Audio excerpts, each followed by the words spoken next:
My sister pushed a bread basket toward my son and said, "We didn't order for him." Her voice was calm, like humiliation was just part of the menu. My dad chuckled. "You should have packed him something." Their kids were eating $100 steaks while mine stared at cold bread. I smiled, said one word, noted, and every head at that table turned. They thought that was the end of it. It wasn't. Because what happened after that dinner didn't just change our family, it exposed what we'd all been pretending not to see. Before I tell you how it all unfolded, tell me, where are you listening from? So I know I'm not the only one who's had to draw a line with family. When people ask what my family is like, I usually say we're complicated. It's easier than explaining the hierarchy I grew up under, where my parents treated my sister Tessa like glass and me like concrete. I was the stable one, the problem solver, the one they didn't have to worry about. Tessa was the fragile one, the constant work in progress everyone needed to protect. When we were kids, I'd hear my mom say, "Aubrey's strong, she doesn't need much love." I laughed it off back then, thinking strength was something to be proud of. But strength has a price. It means when you finally break, no one believes you can. I'm 35 now, a single mom with a 9-year-old son named Ethan. He's quiet, observant, the kind of kid who notices everything but says little. I work as an administrative manager at a charter school in Tempe, Arizona. My days are made of emails, lesson schedules, and PTO meetings, nothing glamorous, but it pays the bills and keeps us safe. My parents live 30 minutes away in Phoenix in the same house I grew up in. The wallpaper hasn't changed since the 90s, and neither have they. My dad still believes discipline is love, and my mom still believes silence keeps peace. I used to visit every Sunday until the emotional math stopped adding up. The small talk, the sideways comments, the subtle digs that left me drained for days. Tessa. She's the golden child who never seems to run out of second chances. She's gone from job to job, boyfriend to boyfriend, always starting over. My parents call her brave for trying new things. When I pay her rent or pick up her kids from school, they call me responsible. It's funny how the same act can mean charity for one and duty for another.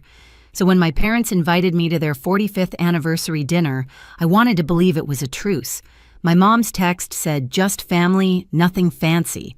I offered to book the restaurant, a nice steakhouse in Scottsdale with soft lighting and private rooms.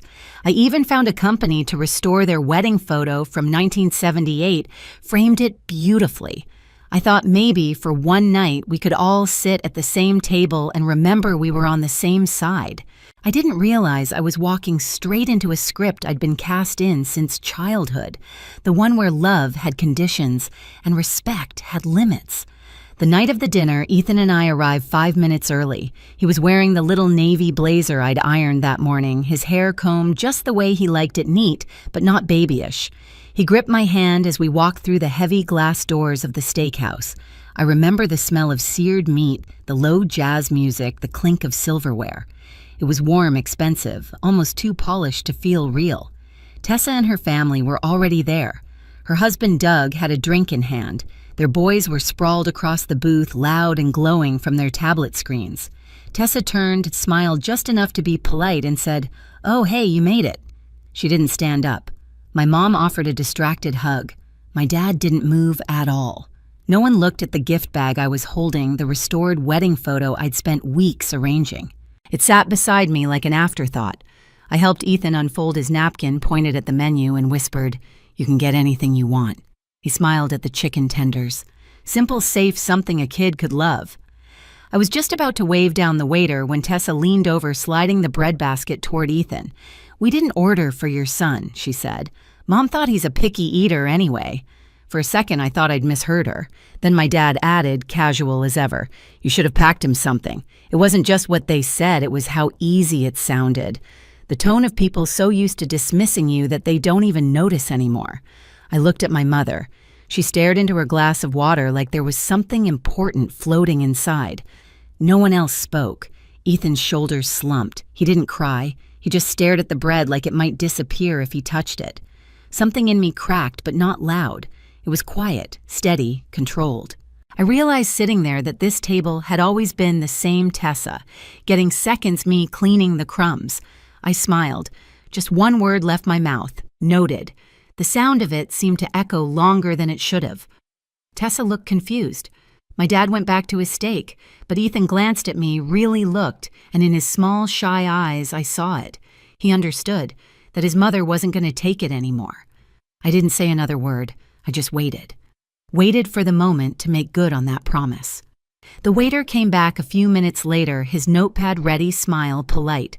"Are we all set to order?" he asked. The air at that table felt heavier than the lighting. I could hear Ethan's quiet breathing beside me. My dad was still cutting his steak, pretending nothing had happened.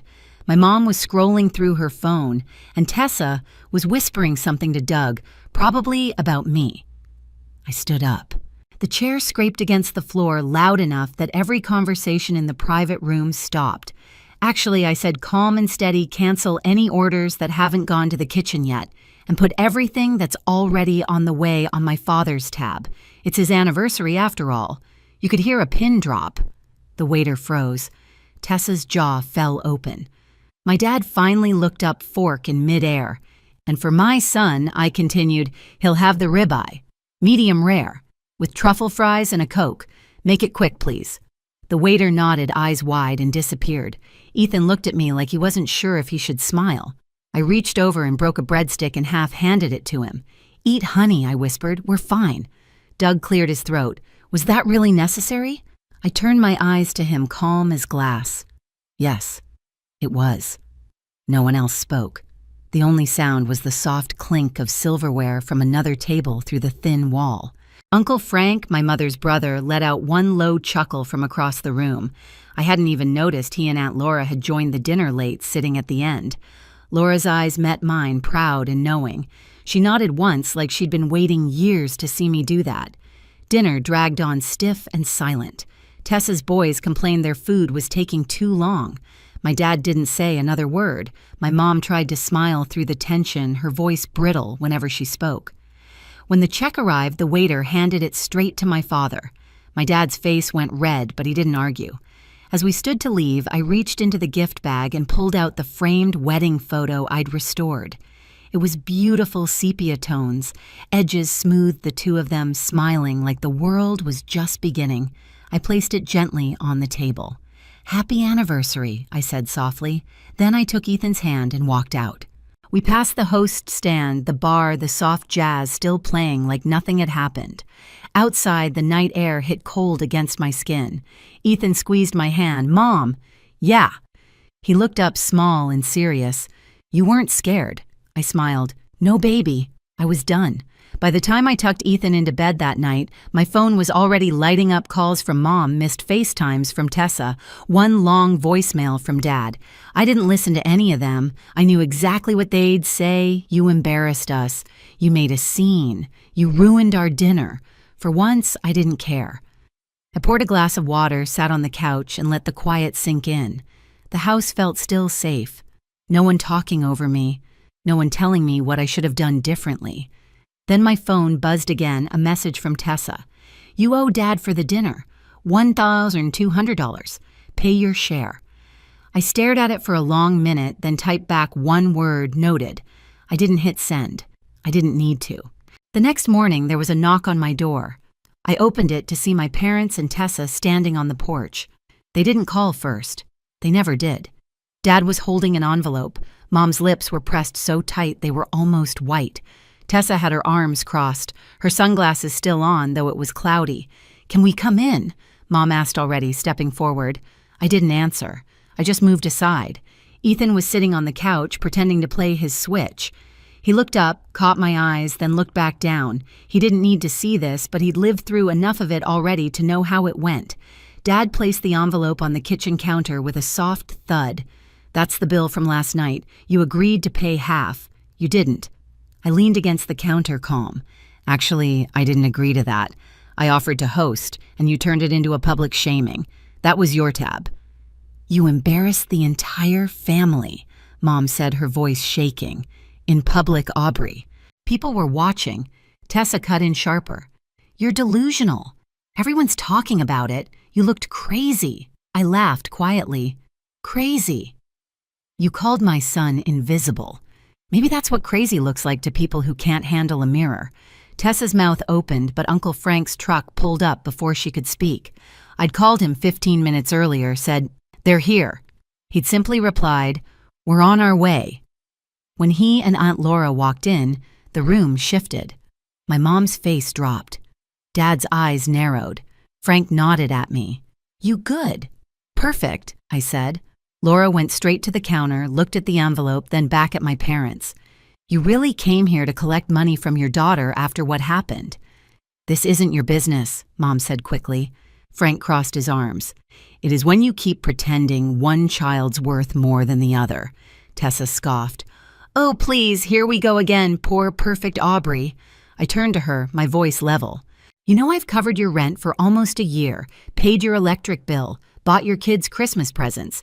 You never said thank you. You just said you'd pay me back soon." Frank slid a stack of papers across the table, photocopies of payments and transfers. I hadn't told him I was saving them, but Laura had suggested I document everything months ago. Tessa went pale. "You kept records. I keep receipts," I said, "for people who forget how much they take." Mom's hand shot up, trembling. "Enough. This is private family business." Laura cut in, her tone calm but firm, "then start acting like a family." No one spoke. Even Ethan looked up from the couch. I reached for the envelope on the counter, opened it. Inside was the restaurant invoice, $1,200, neat handwriting at the bottom, "Pay your share." "Aubrey," I pulled $600 in cash from my wallet, placed it on top. "Here's half. Not out of guilt, out of pettiness. I sleep better knowing you didn't get the whole thing." Dad's face flushed red. "You're being disrespectful." "No," I said. "I'm being done." I slid the remaining papers from the folder toward them. Proof of every payment I'd ever made to Tessa, screenshots of messages, even a note from the school counselor confirming Ethan was doing fine after their so-called concern report. Mom's face drained of color. Dad clenched his jaw. Tessa was trembling. "You're pathetic," she said, voice cracking, "dragging everyone down because you can't stand not being the favorite." I stepped closer. "You were always the favorite, Tessa. You just mistook it for love." The room went quiet. Frank nodded once. "That's it. We're done here." I walked to the door, opened it, and waited. It took them a few seconds, but eventually they filed out. My dad first muttering something under his breath. My mom next, eyes wet. Tessa last glaring. When the door closed, I locked it and leaned my forehead against the wood. For a moment, I just stood there breathing. Then my phone buzzed again. A voicemail from an unknown number. I hit play. "This is the Department of Child Services.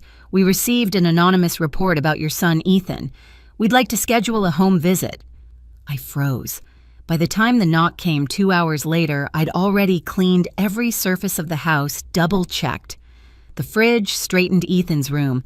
The two women at the door were professional calm. They asked questions. They looked around. They smiled at Ethan's art taped to the fridge. One of them said quietly before leaving, "We can tell this was a misunderstanding. You'd be surprised how often family does this." I wasn't surprised. Not anymore. That night, I gathered everything, copies of payments, messages, photos, and one letter I'd found months ago in a box in the garage. My mother's handwriting dated 35 years back. I don't think I'll ever bond with this second child. I'm too tired to try. I scanned the last line over and over until it blurred. That letter wasn't meant for me to find, but it explained everything. The next morning, I called my lawyer, Karen, a friend of Laura's. We filed for a formal cease and desist against my parents, and Tessa citing harassment and false reporting. Karen was quick, efficient, and furious on my behalf.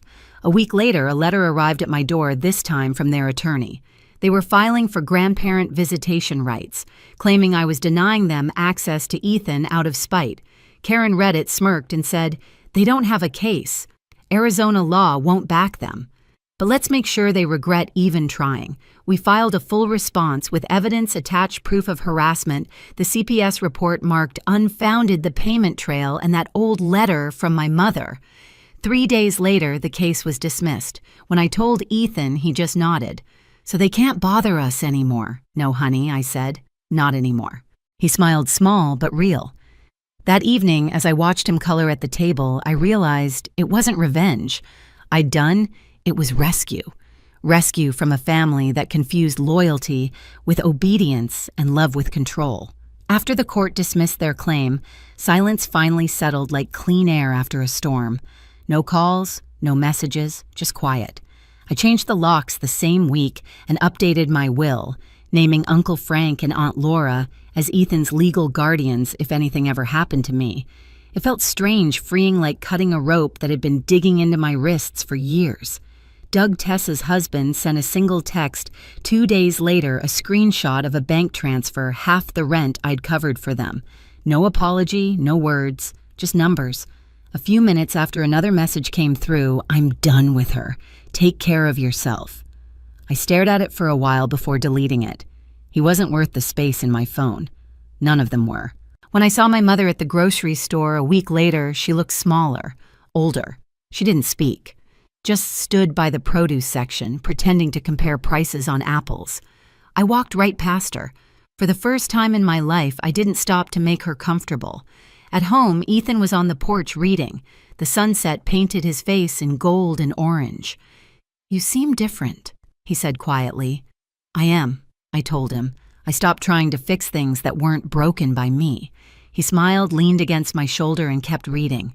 The air was still, peaceful, and for once, no one else had the power to ruin it. A few weeks later, Ethan and I drove north to Prescott, just the two of us. We set up a small camp by the lake, roasted marshmallows, and watched the fire crackle against the night. The stars looked endless, untouched by everything we'd left behind. Ethan turned to me, his voice soft. "You seem lighter, Mom." I smiled, watching the flames dance in his eyes. That's what freedom feels like. For the first time in years, I wasn't angry. I wasn't sad. I was just free.